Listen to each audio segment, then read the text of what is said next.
सहयोगी औद्योगिक विकास के मंत्री श्री नंद गोपाल गुप्ता नंदी जी, संपादक बिजनेस स्टैंडर्ड श्री कैलाश नौटियाल जी, संपादकीय निदेशक श्री अशोक कुमार भट्टाचार्य जी,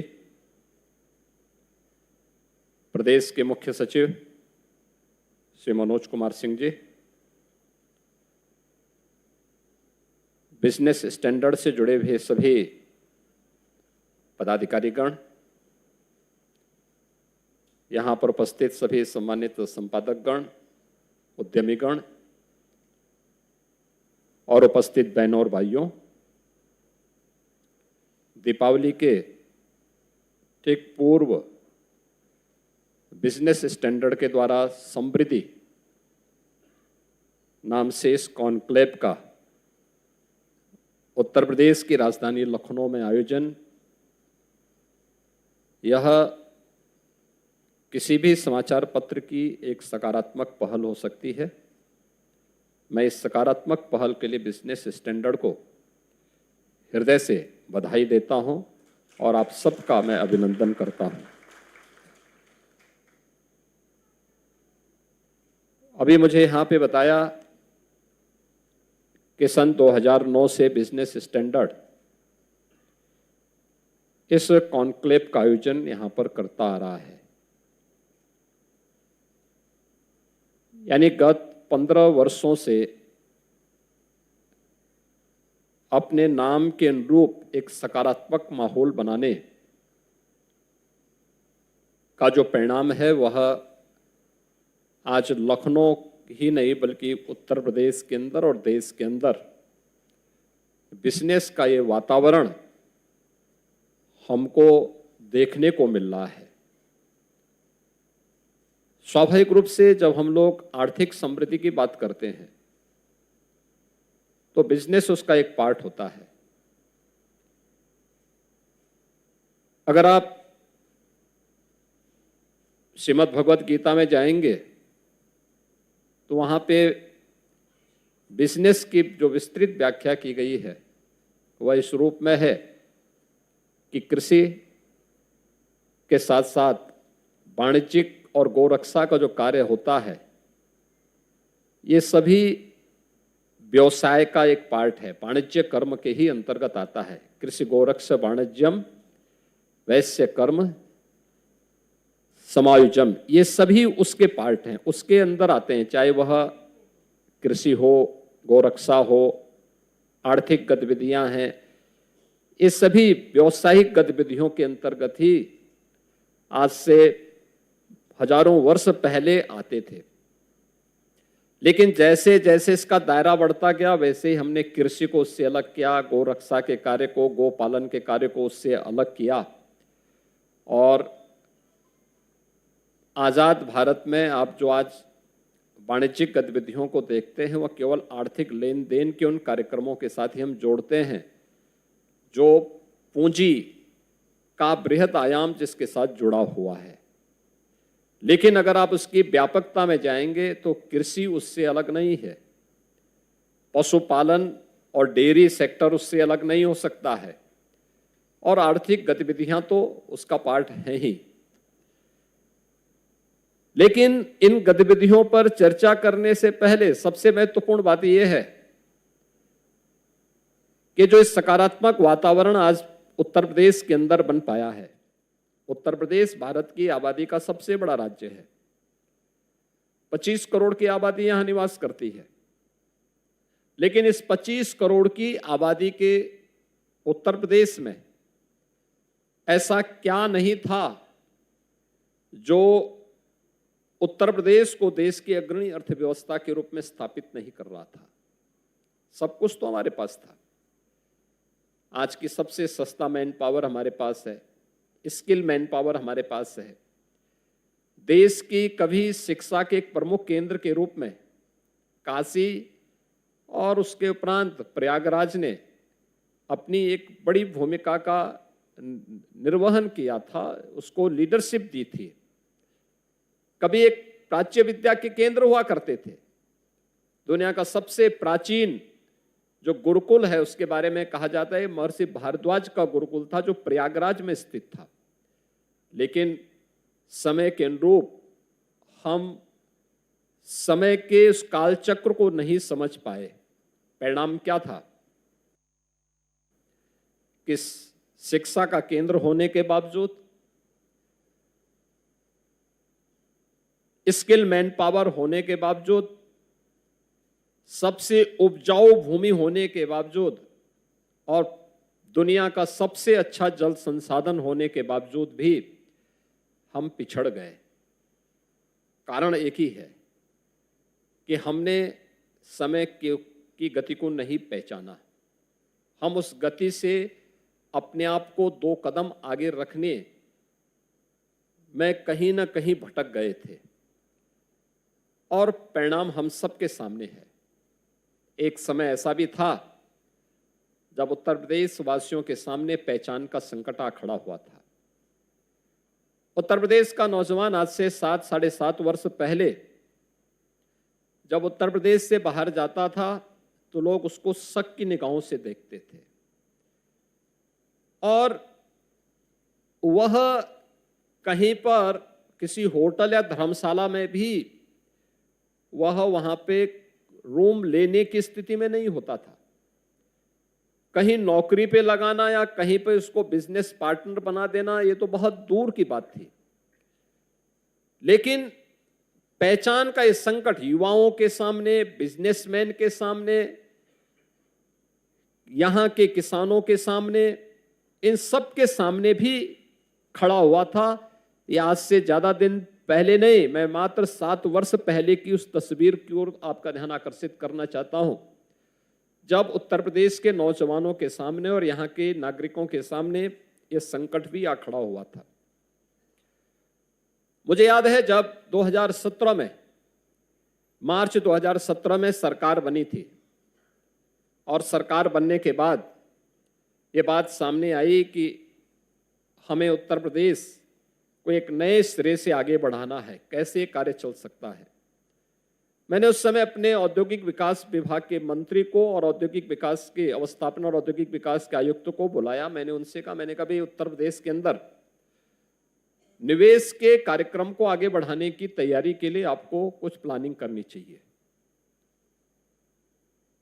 तो उन्होंने कहा ठीक है। लगभग अगस्त का महीना था तो अक्टूबर में वे इसी समय वे लोग मेरे पास आए, दोनों लोग। फिर उन्होंने कहा साहब हम लोग एक ग्लोबल इन्वेस्टर समिट करना चाहते हैं।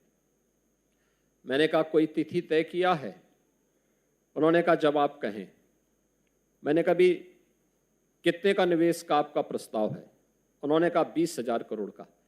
तो मैंने कहा नाम आपने ग्लोबल लिखा है और निवेश 20,000 करोड़ का कराएंगे? उन्होंने कहा साहब यूपी में इससे ज्यादा हो ही नहीं सकता है, ये तो हमने ज्यादा कह दिया है। मैं भौचक था। यद्यपि तब तक हमारी सरकार को कुल 4-5 महीने ही हुए थे, लेकिन मैंने उनसे कहा कि भाई आप सबसे पहले नाम बदलिए, एक ग्लोबल इन्वेस्टर समिट, ग्लोबल शब्द हटाइए, ग्लोबल नाम के अनुरूप काम भी होना चाहिए। नाम आप ग्लोबल रखेंगे और कार्य करेंगे एक गांव का, तो आप स्वयं ही कटघरे में खड़े होंगे, लोग आप पे हंसेंगे, तो हंसी का पात्र मत बनिए। इसका नाम यूपी इन्वेस्टर समिट रखिए। और फिर इसको हम लोगों ने, मैंने कहा भाई इसकी अब तैयारी करिए। आप ये मान के चलिए कि 20,000 करोड़ नहीं, हमारी लोअर लिमिट 2 लाख करोड़ की होगी। अब इससे ऊपर बढ़ना। उन्होंने कहा साहब 2 लाख करोड़ कौन आएगा? मैंने कहा 2 लाख की गारंटी मैं आपको दे रहा हूं कि 2 लाख करोड़ का निवेश मैं कहीं जाऊंगा वहां से लेके आऊंगा, लेकिन उससे ऊपर की आप बात करिए। और मैंने कहा भी रोड शो करिए आप अलग अलग जगहों पर जाकर के। समय नहीं था, हमने फरवरी की तिथि तय की, प्रधानमंत्री से मैंने मुलाकात की। मैंने कहा हम लोग एक इन्वेस्टर समिट करना चाहते हैं, आप इसका उद्घाटन कर लीजिए। प्रधानमंत्री जी ने कहा इन्वेस्टर समिट? मैंने कहा हाँ। कहा आपको मालूम है बहुत मेहनत करनी पड़ेगी। हमने कहा मेहनत करेंगे। उन्होंने कहा कोई तिथि तय की है? मैंने कहा हाँ, 21-22 फरवरी 2018। खैर उन्होंने पत्र मेरा रखा, हमने रोड शो की तैयारी की अलग अलग जगहों पर गए। और जो मैंने कहा था कि मैं हम पहले ही रोड शो में, मैं एक रोड शो में गया था, पहले ये लोग गए, 4-5 जगह पर टीम गई थी, चाहे जहाँ जाते थे कोई 3,000 करोड़ का कहीं से लाते थे, 5,000 करोड़ का कहीं से लेके आते थे। बाद में मैं मुंबई स्वयं गया और वहाँ पे जिस भी उद्यमी से हम बात करते हो कहते साहब हम तो हाथ जोड़ चुके हैं, उत्तर प्रदेश में दोबारा नहीं आएंगे, लेकिन माहौल हम थोड़ा देख रहे हैं कि कुछ अच्छा परिवर्तन हो रहा है, आप कह रहे हैं प्रयास कर सकते हैं, वैसे आएंगे नहीं। ये जवाब मुझे वहां सुनने को मिलता था। लेकिन हम लोगों ने भी वहां पे अच्छा मजमा हमारा अच्छा जम चुका था वहां पे, और उसमें परिणाम क्या रहा कि लगभग 2.5 लाख करोड़ रुपए के निवेश के प्रस्ताव हमें अकेले मुंबई से उस दिन प्राप्त हुए थे। तो मैंने अपनी टीम से कहा, मैंने कहा भी देखो मैंने 2 लाख कहा था, मैं 2.5 लाख तक पहुंचा चुका हूं, अब इसको आगे बढ़ाइए, कुछ और जगह जाइए, कुछ जगह मुझे टेलीफोन करना हो तो मैं भी टेलीफोन करूंगा, मैं बातचीत करूंगा, लेकिन मैं दूसरे रोड शो में अभी नहीं जाऊंगा क्योंकि हमें रिजल्ट देने हैं, मुझे कुछ पॉलिसीज तैयार करनी है और फिर हम इसको आगे बढ़ाएंगे। और अंततः हमारा ग्लोबल इन्वेस्टर समिट हुआ था जिसमें हमें 4,59,000 करोड़ रुपए के प्रस्ताव प्राप्त हुए थे। यह उत्तर प्रदेश पहला इन्वेस्टर समिट था उत्तर प्रदेश का। मैं पूछना चाहता हूं कि माहौल देश का हर बड़ा उद्यमी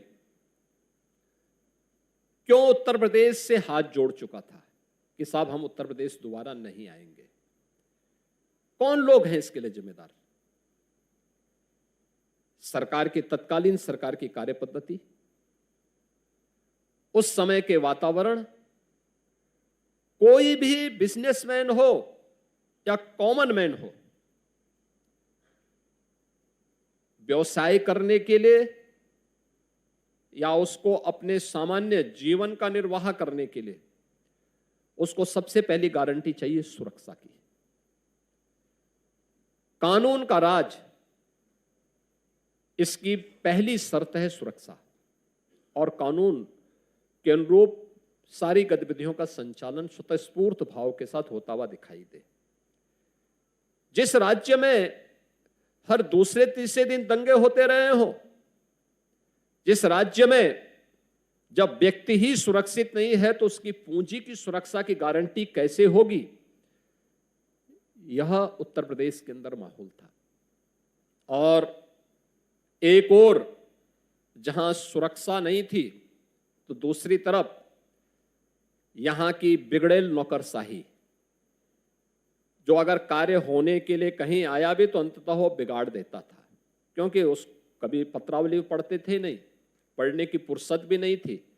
जब नेताओं के पीछे चाकरी करने की जब लोगों की आदत हो जाती है तो उसके दुष्परिणाम इसी रूप में देखने को मिलते हैं कि उनका इससे कोई मतलब नहीं था, उत्तर प्रदेश के बारे में उनका कोई विजन नहीं था। उत्तर प्रदेश के बारे में कार्य करना है, उत्तर प्रदेश के अंदर हमें निवेश के प्रस्तावों के माध्यम से विकास के कार्यक्रमों को आगे बढ़ाना है। कोई लैंड बैंक नहीं था, यहां पे कोई पॉलिसीज नहीं थी, और पॉलिसी उससे पहले अगर कभी किसी ने बनाई भी तो पिक एंड चूज का होता था। एक मंत्री को अपना निजी विश्वविद्यालय बनाना था तो उस मंत्री के लिए पॉलिसी बनाई गई निजी विश्वविद्यालय की 10 एकड़, और उसी के बगल के जनपद में दूसरे सज्जन विश्वविद्यालय बनाना चाहते थे तो उनके लिए कहा नहीं तुम 100 एकड़ लेके आओ तब हम तुम्हें विश्वविद्यालय की मान्यता देंगे। अब मुझे बताओ कि एक समय 2 लोग विश्वविद्यालय बनाना चाहते हैं, एक सत्ता पक्ष का है और दूसरा सचमुच इस फील्ड का विशेषज्ञ है। एक के लिए कहा जा रहा है 100 एकड़ लैंड लेके आओ तब हम विश्वविद्यालय की मान्यता देंगे, और एक व्यक्ति के लिए कहा जा रहा है कि नहीं 10 एकड़ में तुम्हें हम विश्वविद्यालय के लिए तुम्हारा एक्ट हम पास कर देंगे। ये कहां किसका विश्वास रहेगा? ये भेदभाव जब होगा तो नहीं हो सकता है। आप पिक एंड चूज करके व्यवस्था को आगे नहीं बढ़ा सकते, और सुरक्षित वातावरण में न नागरिक आपको पसंद कर पाएंगे और नहीं कोई बिजनेसमैन अपने स्वयं की सुरक्षा को और अपनी पूंजी की सुरक्षा को खतरे में डाल करके आपके यहां निवेश नहीं करेगा। लेकिन हम लोगों ने जब पॉलिसी अपनी बनानी प्रारंभ की, पहली हमारी औद्योगिक विकास की जो पॉलिसी बनी थी, तो वह हम लोगों ने रोजगार और औद्योगिक विकास निवेश से संबंधित पॉलिसी का नाम भी रोजगार के साथ जोड़ करके हमने कहा था, क्योंकि ये रोजगार, ये निवेश हमें इसलिए लेके आना है कि यह उत्तर प्रदेश के औद्योगिक विकास को तो आगे बढ़ाएगा ही, लेकिन साथ साथ यहाँ के युवाओं को रोजगार के साथ भी जोड़ेगा। रोजगार और औद्योगिक विकास के इन पहले हम लोगों ने अपनी पॉलिसी इस रूप में बनाई, और आज मैं कह सकता हूं कि उत्तर प्रदेश ने लगभग अपनी 27-28 सेक्टर की अपनी पॉलिसी तैयार की है, और बहुत सारी पॉलिसी ऐसी हैं जो देश के अंदर अकेले उत्तर प्रदेश उनको लेके चल रहा है। डिफेंस एंड एरोस्पेस की पॉलिसी हो, सेमीकंडक्टर की पॉलिसी हो, या फिर लॉजिस्टिक की जो पॉलिसी यूपी की है, या यूपी ने अलग अलग सेक्टर से जुड़े हुए, चाहे वह कंप्रेस्ड बायोगैस से जुड़ी हुई पॉलिसी हो, अलग अलग सेक्टर की 27-28 पॉलिसीज हम लोगों ने इसके बाद क्रमशः आगे लेकर के हम लोग चले हैं। और अब तो उत्तर प्रदेश एफडीआई और फॉर्चून 500 पॉलिसी के साथ भी आकर के देश और दुनिया के उस निवेश को अपनी ओर आकर्षित करने के लिए कार्य कर रहा है। कल ही हम लोगों ने एसजीपीजीआई में, यानी उत्तर प्रदेश के अंदर ये पहली बार हो रहा है, जब हमने सीएसआर के 2 प्रोजेक्ट वहां पर हम लोगों ने एसजीपीजीआई को प्रदान करवाए, जिसमें एक यूएस की सोलोनी फाउंडेशन है। उन लोगों का उत्तर प्रदेश से कोई संबंध नहीं, और लेकिन उत्तर प्रदेश की टीम जब 2022 के अंत में यूएस विजिट में गई थी, जिसमें हमारे मंत्री थे, अधिकारीगण थे, और ये टीम जब वहां गई सिलिकॉन वैली में, जब जाकर के इन लोगों ने वहां के लोगों से संवाद किया, यूपी में निवेश के लिए कहा, तब लोगों को लगा कि उत्तर प्रदेश भी कोई जगह है, यूपी भी कोई जगह है भारत के अंदर, और कैसा माहौल वहां पर है। तो उस समय वे सज्जन मिले वहां पर, उन्होंने कहा था हमें अपनी बेटी की स्मृति में एक, चूंकि उस बेटी जो सलोनी थी, नवजात शिशु थी, जन्म से ही हार्ट डिजीज से पीड़ित थी, उसकी असमय मृत्यु हो गई, तो माँ बाप ने संकल्प लिया कि नहीं, आने वाले समय में किसी भी बच्चे के साथ इस प्रकार की दर्दनाक घटना न हो, इसको लेकर के हम लोग एक फाउंडेशन बनाएंगे, और फाउंडेशन इस प्रकार के उपचार की निःशुल्क व्यवस्था करेगा। और आज जब वह उत्तर प्रदेश में ये टीम वापस आई, इन्होंने कहा था अब एक सोलोनी फाउंडेशन है, वो लगभग 500 करोड़ रुपए का निवेश यूपी में सीएसआर के माध्यम से देना चाहती है। क्या हो सकता है? मैंने कहा आंख बंद करके उनको बुलवा दीजिए। कहा होगा कहां? मैंने कहा इसकी चिंता मत करिए, मैं उनके साथ सारी वो व्यवस्था करवा देता हूं। फिर भी इन लोगों ने मुझसे कहा कि आप बताइए तो हम क्या उनको बोलेंगे। वो आ गए और बाद में पता लगा कि, मैंने कहा आप चिंता मत करिए। उन लोगों को बुलाया गया, जैसे वे आए मैंने एयरपोर्ट से उनको सीधे एसजीपीजीआई के लिए मैं लेके चला गया। एसजीपीजीआई में ले गए। एसजीपीजीआई जैसे संस्थान को उन्होंने कहा यूपी में ऐसा संस्थान है? हमने कहा हाँ अभी ये है, ये तो एक है झलक, अभी आपको इससे भी अच्छे संस्थान अभी देखने को मिलेंगे। इसके बाद वो मेरे पास आए, एमओयू उन्होंने किया, और सलोनी फाउंडेशन आज उत्तर प्रदेश के अंदर फर्स्ट फेज का काम उनका संपन्न हो चुका है, जिसमें 36 बेड उन्होंने, जो बच्चे जन्म से हार्ट डिजीज से पीड़ित हैं उन बच्चों के निःशुल्क उपचार के लिए 36 बेड उनके संचालित हो चुके हैं, और 200 नए बेड के कार्यक्रम, सेकंड फेज के कार्यक्रम का शुभारंभ उनका हो रहा है। यूपी में अब तक का सीएसआर का सबसे बड़ा फंड है ये, जो यूएस से आया है। और लेकिन ये पहल करके होता है, वे लोग भी खुश कि साहब देखिए, मैंने उनको इस बारे में आश्वस्त किया, मैंने कहा भी आपकी इच्छा ये थी ना कि आपकी बेटी की स्मृति जीवित रहे, और एसजीपीजीआई जैसे प्रतिष्ठित चिकित्सा संस्थान के साथ ये हमेशा जीवित रहेगी, क्योंकि आदमी लोग आएंगे जाएंगे, लेकिन वो स्मृति इस इंस्टीट्यूट के साथ हमेशा जीवित रहेगी। इसलिए हम इस कार्यक्रम को इस संस्थान के साथ जोड़े हैं। पहल करके चीजें आगे बढ़ती हैं, और आज परिणाम क्या है? उत्तर प्रदेश के अंदर जब हम लोगों ने 2023 में अपना इन्वेस्टर समिट किया, वो आपके सामने है, जहां 20,000 करोड़ रुपए के प्रस्ताव नहीं आ रहे थे, आज उसी उत्तर प्रदेश में, जैसे नोटियाल जी कह रहे थे, कुछ हजारों तक के जाता था, आज हम लोगों के पास 40 लाख करोड़ रुपए के निवेश के प्रस्ताव हैं। 40 लाख का मतलब 1.5 करोड़ युवा को सीधे सीधे नौकरी की गारंटी।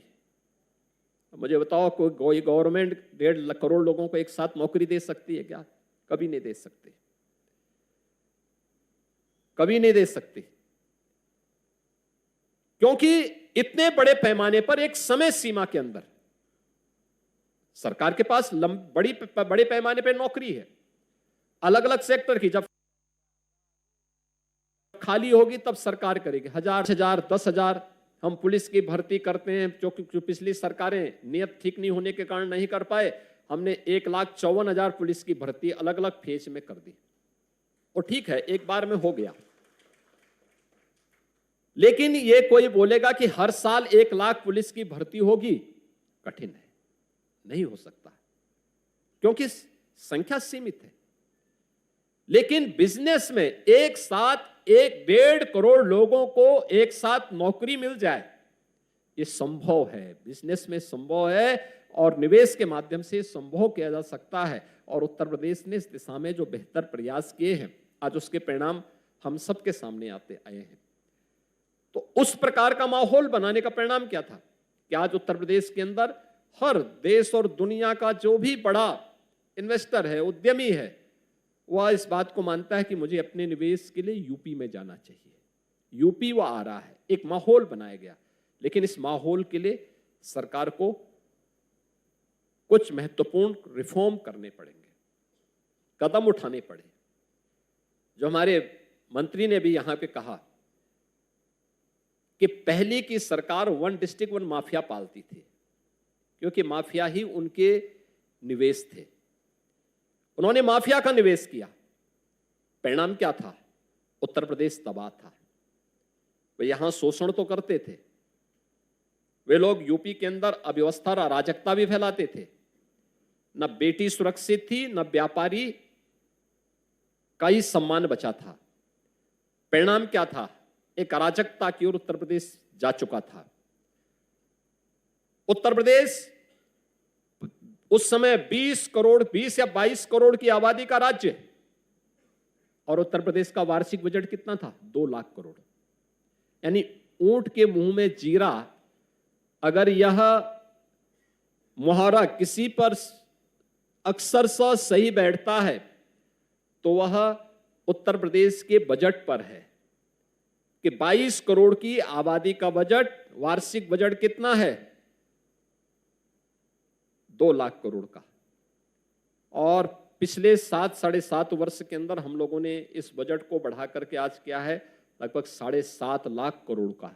आप अनुमान कर सकते हैं, ये प्रदेश की समृद्धि और आर्थिक उन्नयन को दर्शाता है कि 2 लाख करोड़ से हम 7.5 वर्ष के अंदर 7.5 लाख करोड़ के हम बजट पर आज उत्तर प्रदेश कार्य कर रहा है। 7.5 लाख करोड़ का बजट यूपी का है। यूपी की इकोनॉमी कितनी थी? कुल जीडीपी हमारी कितनी थी? 12 लाख करोड़ रुपए की। और आज यही उत्तर प्रदेश की जीडीपी 23-24 में बढ़कर के यह 26 लाख करोड़ की हो चुकी है। और हमारा अनुमान है कि इस वर्ष के अंत तक, मार्च 2025 में, यही उत्तर प्रदेश की जीडीपी 32 लाख करोड़ रुपए की होगी। ये फिगर क्या दिखाते हैं?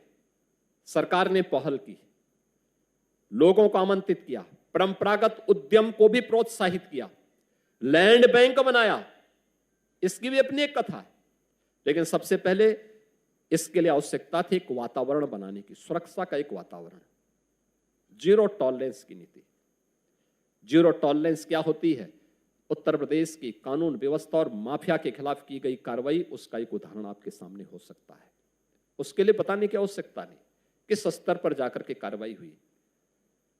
सरकार को बहुत सारी चुनौतियों को फेस करना पड़ा, लेकिन कोई भी रहा हो अपराधी, माफिया कोई भी हो, उससे उसी शक्ति के साथ निपटेंगे जिस क्रूरता के साथ वह एक सामान्य नागरिक किसी बेटी के साथ और किसी व्यापारी के साथ व्यवहार करता था। उसी क्रूरता के साथ सरकार भी उससे निपटने का कार्य करेगी। उत्तर प्रदेश सरकार ने करके दिखाया। आज परिणाम है, उत्तर प्रदेश सुरक्षित है। अब उत्तर प्रदेश में कोई दंगा करने का नाम नहीं लेता है। कोई दंगा करेगा तो उसको मालूम है कि इसके दुष्परिणाम भी क्या होने जा रहे हैं। आज वातावरण अच्छा है, लेकिन इस अच्छे वातावरण के लिए पुलिस के मनोबल को बढ़ाने के लिए भी सरकार को कदम उठाने पड़े थे। अब अनुमान करिए उस राज्य की स्थिति क्या रही होगी जिसके पास 4 लाख के पुलिस बल में आधी जगह खाली रही हो। आधी जगह खाली, और उसमें भी 25% लोग ऐसे थे जो एक राजनीतिक दल विशेष के नेताओं और गुंडों की सुरक्षा में लगे हुए थे। यहां बिजनेसमैन को सुरक्षा नहीं मिलती थी, कॉमन मैन को सुरक्षा नहीं मिलती थी, लेकिन पेशेवर माफिया और अपराधियों को सुरक्षा मिलती थी। वह पुलिस की इस भीड़ के साथ जात के अपराध करके आता था, कोई उसको रोकने वाला नहीं था। तो हम लोगों ने सबसे पहले उनकी सुरक्षा विड्रॉ की। हमने कहा भी गुंडे को सुरक्षा की कौन आवश्यकता है, ये तो स्वयं दूसरों की सुरक्षा के लिए खतरा पैदा करता है। दूसरा, पुलिस की भर्ती को पूरी ईमानदारी के साथ किया। पुलिस की ट्रेनिंग की क्षमता को बढ़ाया गया।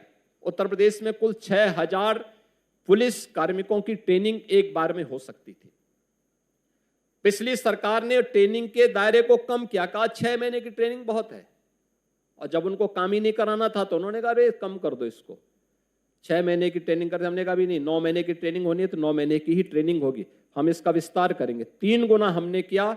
हमने पैरामिलिट्री और मिलिट्री के सेंटर भी लिए और हमने कहा एक साथ ट्रेनिंग होगी, और ट्रेनिंग को लेकर के हमने राज्य के अंदर क्षमता बढ़ाई। पैरामिलिट्री और मिलिट्री के सेंटर लिए, दूसरे राज्यों के भी सेंटर लिए, पुलिस के रिफॉर्म को आगे बढ़ाया, उसको टेक्नोलॉजी से वेल इक्विप्ड किया। परिणाम क्या है?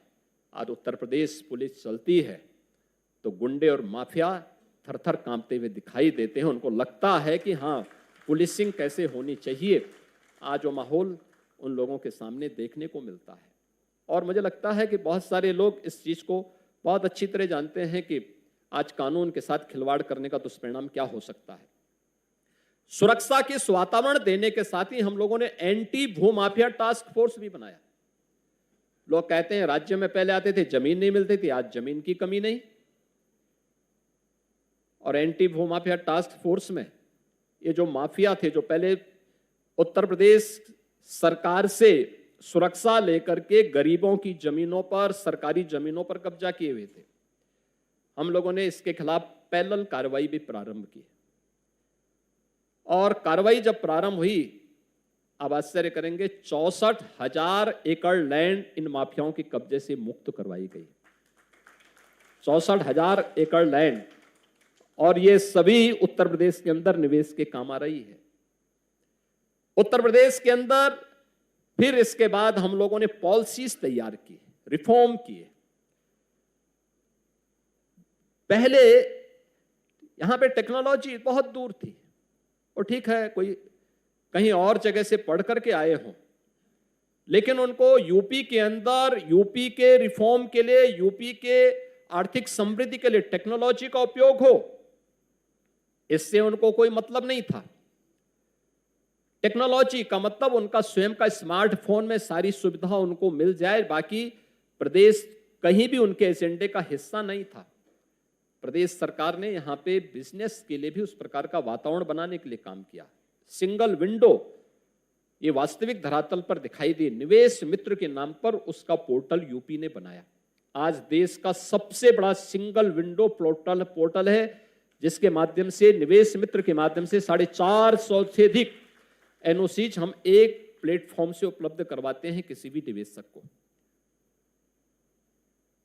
उत्तर प्रदेश ने एमओयू, यूपी के अंदर कोई भी निवेशक एमओयू करना चाहता है, और एमओयू करने के बाद उसकी मॉनिटरिंग के लिए भी निवेश सारथी के नाम पर अपना एक पोर्टल तैयार किया कि कोई भी बिजनेसमैन आता है, कोई भी निवेशक आता है, यूपी के अंदर अपना निवेश करना चाहता है, उसने एक बार एमओयू किया, उसकी पूरी मॉनिटरिंग ऑनलाइन एक जगह से बैठ के होगी।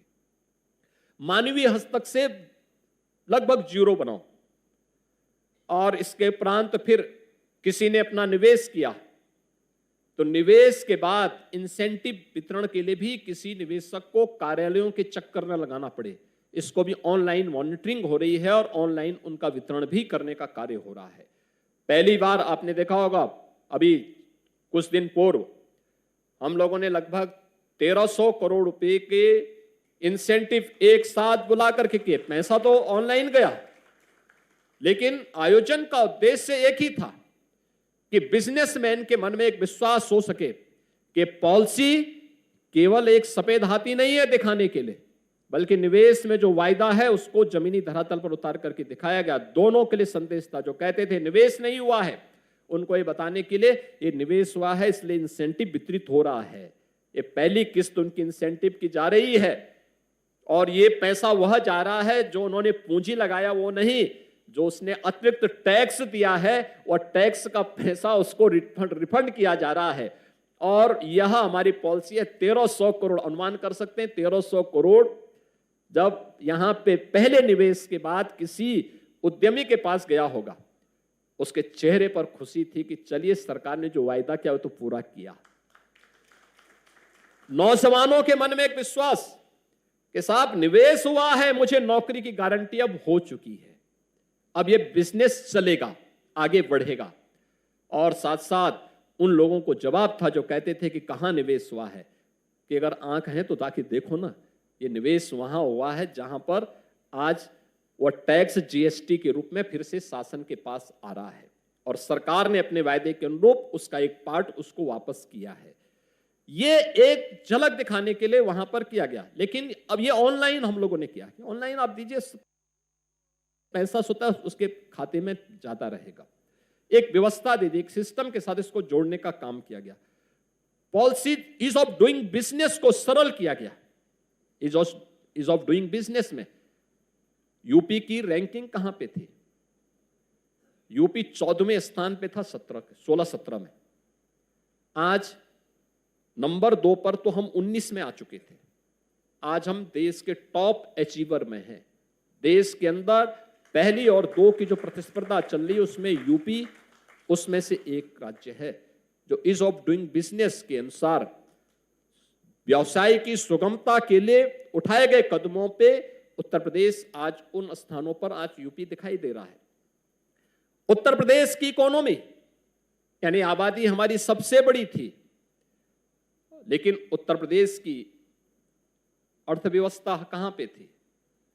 उत्तर प्रदेश की अर्थव्यवस्था 6-7वें स्थान पर देश के अंदर था।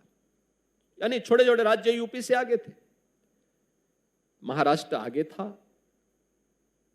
तमिलनाडु आगे था, कर्नाटक आगे था, गुजरात आगे था, बंगाल आगे था, और भी अन्य राज्य यूपी से आगे चल रहे थे। और आज मैं कह सकता हूं कि यूपी देश की नंबर 2 की अर्थव्यवस्था बन चुका है, और नंबर 1 की लड़ाई को लेकर के तेजी के साथ आज देश के अंदर सबसे तेजी के साथ उभरती हुई अर्थव्यवस्था यूपी की है। यह बिजनेस का माहौल देने और हर एक क्षेत्र में, हमने कृषि के क्षेत्र में भी कार्य किया है, हमने डेयरी और पशुपालन के क्षेत्र में भी कुछ नए रिफॉर्म करने के लिए कदम बढ़ाए हैं, कुछ नई डेयरी आई हैं।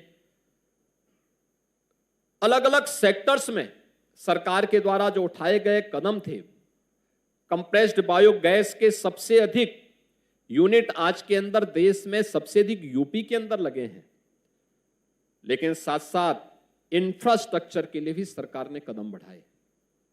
याद करिए यूपी के अंदर क्या स्थिति थी एक्सप्रेसवे की, क्या स्थिति थी बिजली की, क्या स्थिति थी यूपी के अंदर हाईवे की, सड़कों की क्या स्थिति थी ग्रामीण क्षेत्र में या शहरी क्षेत्र में? ये बहुत खराब थी। पब्लिक ट्रांसपोर्ट का सिस्टम पूरी तरह समाप्ति की ओर था।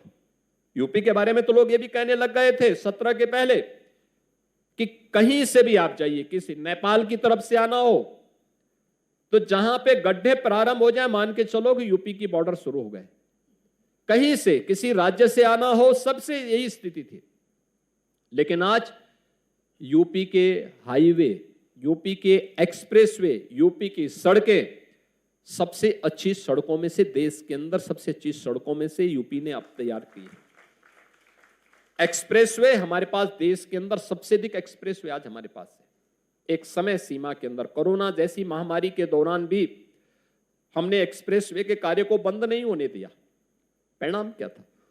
हमारे पास पूर्वांचल एक्सप्रेसवे बना, बुंदेलखंड एक्सप्रेसवे बना, गंगा एक्सप्रेसवे पर तेजी के साथ कार्य चल रहा है। हमारा प्रयास है कि इस वर्ष के अंत तक, अन्यथा हम लोग 2025 के प्रारंभिक माहों में ही उस एक्सप्रेसवे के मेन कैरेजवे को हम लोग प्रारंभ करेंगे। यानी एक्सप्रेसवे, गोरखपुर लिंक एक्सप्रेसवे लगभग बनकर के तैयार है। बलिया लिंक एक्सप्रेसवे पे काम चल रहा है। लखनऊ कानपुर के बीच में एक ग्रीनफील्ड एक्सप्रेसवे का निर्माण का कार्य युद्ध स्तर पर आगे चला है। देश का पहला 12 लेन का एक्सप्रेसवे दिल्ली मेरठ के बीच में प्रारंभ हो चुका है। देश की पहली रैपिड रेल दिल्ली मेरठ के बीच में प्रारंभ हो चुकी है। आज हमारे 6 सिटी मेट्रो से जुड़ी हुई है, मेट्रो की पब्लिक ट्रांसपोर्ट की बेहतरीन सुविधा के साथ जुड़ी हुई है। देश का सबसे बड़ा हाईवे का, रेलवे का, एक्सप्रेसवे का नेटवर्क आज यूपी के अंदर है और देश का पहला वाटरवे भी वाराणसी हल्दिया के बीच में संचालित हो चुका है। लॉजिस्टिक के लिए भी जो कार्य यहां यूपी में हुए हैं, चाहे वह लॉजिस्टिक का मल्टी मॉडल टर्मिनल के निर्माण की वाराणसी की कार्रवाई हो, लॉजिस्टिक हब और ट्रांसपोर्ट हब बनाने के लिए गौतम बुद्ध नगर के अंदर चल रही कार्रवाई हो, डेडिकेटेड फ्रेट कॉरिडोर को आगे बढ़ाने का कार्य हो, ये सभी तेजी के साथ आगे बढ़े हैं। इंफ्रास्ट्रक्चर पे भी आज यूपी ने ध्यान दिया, उसके परिणाम। लेकिन इन सब की न्यू सुरक्षा में बेहतर कानून व्यवस्था और सुरक्षा का बेहतर वातावरण इन सब की तह में है। अगर आपने बेहतर सुरक्षा के लिए कदम सरकार ने नहीं उठाए होते तो ये सब कुछ इंफ्रास्ट्रक्चर भी नहीं होता। फिर दलाल वहां पे ठेकेदारी के लिए छीना झपटी होती, मारपीट होती, कोई भी वेंडर वहां नहीं आता पता, कुछ भी निवेश, कोई निवेश नहीं कर पाता। ये सारी चीजें उस रूप में हम सबको देखने को मिलती। लेकिन आज वातावरण बनने का परिणाम क्या है? इस फील्ड में भी काम हुआ तो उत्तर प्रदेश ने कुछ नई पहल भी की। नई पहल, 1 डिस्ट्रिक्ट 1 प्रोडक्ट भी इसमें है। वे लोग 1 डिस्ट्रिक्ट 1 माफिया पालते थे, हमने 1 डिस्ट्रिक्ट 1 प्रोडक्ट के माध्यम से यूपी की ब्रांडिंग की। आज देश के अंदर आप देखते होंगे यूपी के अलग अलग जनपद एक यूनिक प्रोडक्ट देने में सफल हुआ। और यूपी के 75 जनपद हैं, 75 जनपद की एक यूनिक प्रोडक्ट, और 75 ही हमारे पास जीआई टैग भी है इन प्रोडक्ट्स की। इन 75 अलग अलग जनपद, जिसमें सब सर्वाधिक वाराणसी में है, शेष अन्य प्रोडक्ट को भी हम लोग जीआई टैग के साथ जोड़ने की कार्रवाई के साथ तेजी के साथ आगे बढ़े हैं। इसने यूपी के एक्सपोर्ट को बढ़ाया है। यूपी का आम, पहले यूपी के अंदर ही किसान को पता नहीं लगता था, आम के बाग ही गायब हो जाते थे, आम ही पेड़ से ही गायब हो जाते थे, इस प्रकार की स्थिति थी। और अब यूपी के आम यूएस में भी और मॉस्को में भी बिक्री होते हैं। हम लोगों ने, हमारे मुख्य सचिव और विभाग के मंत्री जब वहां रसिया में गए, मॉस्को में यहाँ के आम को लेके, कितनी कीमत मिल रही थी वहां पे? 1000 रुपया किलो यूपी के आम की दाम थे। और जो किसान इन लोगों के साथ में गए थे, खुश थे वो। मैंने कहा भाई यहाँ कितना आपको पैसा मिला? तो उन्होंने कहा साहब 40-50 रुपया। हमने कहा एक्सपोर्ट करने में कल खर्चा कितना आएगा? उन्होंने कहा साहब लगभग 250 रुपया। हमने कहा सरकार आपको 90 रुपये की इंसेंटिव दे रही है। कहा हाँ साहब ये भी मिल रहा है। तो मैंने कहा कुल मिला के अगर सरकार नहीं भी दे तब भी आप अगर 10 कुंटल आम वहां बेचते हैं तो आपकी तो साल भर की कमाई उसी में निकल गई, क्योंकि 1000 रुपये यानी 700-800 रुपए का तो नेट प्रॉफिट आपको 1 किलो पे हो रहा है। अब आप सोचो, पैसा उस किसान के पास आएगा जिसको 800 रुपए कुंटल बैठे बैठे मिल जा रहा है, या उसके पास आएगा जिसको 50 रुपया भी नहीं मिल पा रहा है। तो हमने कहा भी देखो, सभी आम मत एक्सपोर्ट करना, कुछ यहाँ के लोगों के लिए खाने के लिए भी रखना, लेकिन एक्सपोर्ट करेंगे तो आपको, लेकिन उस प्रकार का वातावरण तो देना पड़ेगा उनको। आज मैं जब मुरादाबाद जाता हूं, फिरोजाबाद जाता हूं, भदोही जाता हूं, मेरठ जाता हूं, देख के खुशी होती है कि चलिए हमने जो एक शुरुआत की थी आज वो एक ब्रांड बनी है। मुरादाबाद जब पहला विजिट मेरा था 2017 के अंत में, निराशा का वातावरण, हताशा का वातावरण, कहीं पॉल्यूशन कंट्रोल बोर्ड, कहीं पर कोई अन्य बोर्ड प्रताड़ित करता था वहां के परंपरागत उद्यम व्यवसाय से जुड़े हुए लोगों को। कोई उनके पास टेक्नोलॉजी नहीं थी, डिजाइन नहीं थी, मार्केटिंग नहीं थी, दुनिया के अंदर कहां भेजना है, कोई भी किसी प्रकार का कोई वातावरण नहीं। और जब इस समय मैं जाता हूं, 16,000 करोड़ रुपए के प्रोडक्ट के लिए मुरादाबाद एक्सपोर्ट कर रहा है, अकेला मुरादाबाद। भदोही कारपेट दम तोड़ चुका था, लोग कहते थे साहब कुछ नहीं है, थोड़ी डिजाइनिंग उपलब्ध कराई। आज 8,000 करोड़ रुपए के कारपेट अकेले भदोही यहां से एक्सपोर्ट कर रहा है। फिरोजाबाद ग्लास उद्योग बंद हो चुका था ताज के कारण, और उसके नाम पर तमाम प्रकार की प्रताड़ना होती थी। हमने थोड़ी टेक्नोलॉजी उनको दी, हमने उनको कुछ सुविधाएं उपलब्ध करवाई। परिणाम क्या है, आज ग्लास का जो उद्योग है एक बार फिर से चमक चुका है। 2,500 से 3,000 करोड़ रुपए का एक्सपोर्ट अकेले फिरोजाबाद कर रहा है। दुनिया का एक्सपोर्ट स्पोर्ट्स का सबसे अच्छी आइटम आज के दिन पे मेरठ बना रहा है। ऐसे ही हर जिले की कोई ना कोई प्रोडक्ट किसी न किसी रूप में आज देश और दुनिया के सामने देखने को मिल रहा है।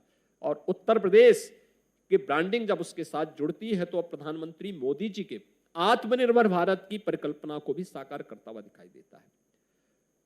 वोकल फॉर लोकल, ये इसी के लिए है, इसी उत्पाद के लिए है। लेकिन साथ साथ पूज्य बापू की ग्राम स्वराज की परिकल्पना भी साकार हो। गांव के उन कारीगरों के लिए, हस्तशिल्पियों के लिए भी एक माहौल बनाया गया। विश्वकर्मा श्रम सम्मान, जो आज पीएम विश्वकर्मा के रूप में देश के अंदर परंपरागत रूप से कार्य करने वाले उन लोगों के बारे में, जिन लोगों ने वास्तव में एक बेहतरीन वातावरण बनाया था देश के अंदर। किसी समय आत्मनिर्भरता के लक्ष्य को कहते हैं 16वीं सदी तक दुनिया की अर्थव्यवस्था में भारत की अर्थव्यवस्था 25% योगदान देता था। आज क्या है, ऐसा क्या हो गया कि विदेशी आक्रांता आए और हमारे बिजनेस को, हमारे हस्तशिल्पी को, हमारे कारीगर को समाप्त कर गए, हमारे यहां के व्यवसाय को समाप्त कर गए। आज हम कहां हैं? वर्ल्ड इकोनॉमी में भारत की जीडीपी क्या है, कहां पे हम खड़े हैं? प्रधानमंत्री मोदी जी के द्वारा 10 वर्ष में जो पहल की गई, उसके परिणाम आए कि आज भारत 5वीं बड़ी अर्थव्यवस्था के रूप में स्थापित हुआ है। लेकिन वर्ल्ड की टोटल इकोनॉमी में भारत की जीडीपी का हिस्सा हम देखेंगे वो कहां पे खड़ा होता है। लेकिन एक समय था जब भारत उसको लीड करता था, नेतृत्व देता था, और मुझे लगता है कि वह उसके पीछे ये परंपरागत हस्तशिल्पी और कारीगरों का हुनर उसके पीछे सबसे बड़ा योगदान दे रहा था। ये परंपरागत उद्यम उसका आधार था, और बड़े निवेश के लिए एमएसएमई एक आधार होता है, स्किल मैन पावर एक आधार बनता है। पीएम विश्वकर्मा हो या वन डिस्ट्रिक्ट वन प्रोडक्ट की योजना, ये सभी उस बड़े निवेश के साथ साथ रोजगार का भी माध्यम बनता है और इकोनॉमी को भी एक पुशअप देता है। और उसी दिशा से उत्तर प्रदेश के द्वारा उठाए गए कदम आज एक नए उत्तर प्रदेश को, जो देश की अग्रणी अर्थव्यवस्था के रूप में भारत की प्रधानमंत्री मोदी जी की $5 ट्रिलियन की इकोनॉमी में उत्तर प्रदेश ग्रोथ इंजन के रूप में अपनी भूमिका का निर्वहन करेगा। उस दिशा से उत्तर प्रदेश अपनी भूमिका के लिए तैयार है।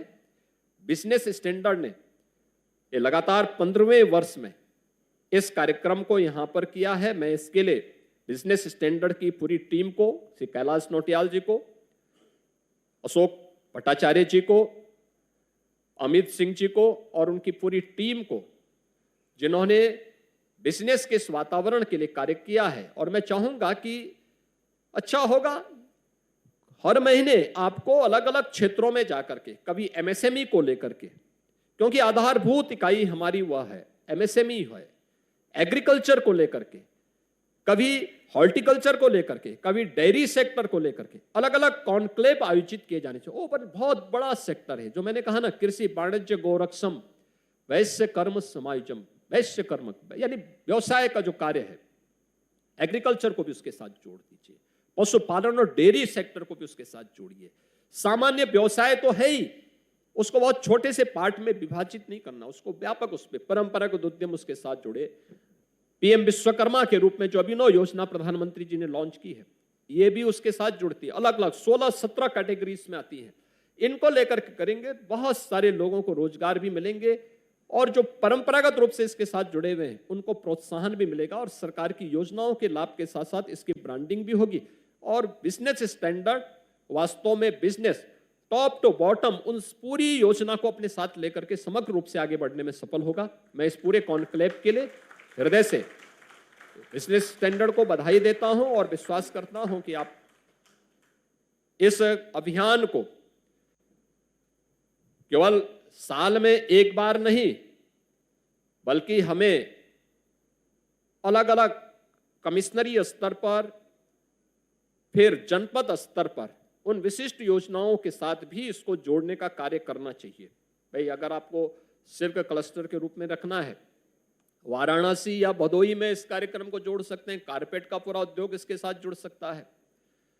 लेदर क्लस्टर के रूप में कानपुर या फिर आगरा इसके साथ जुड़ सकता है।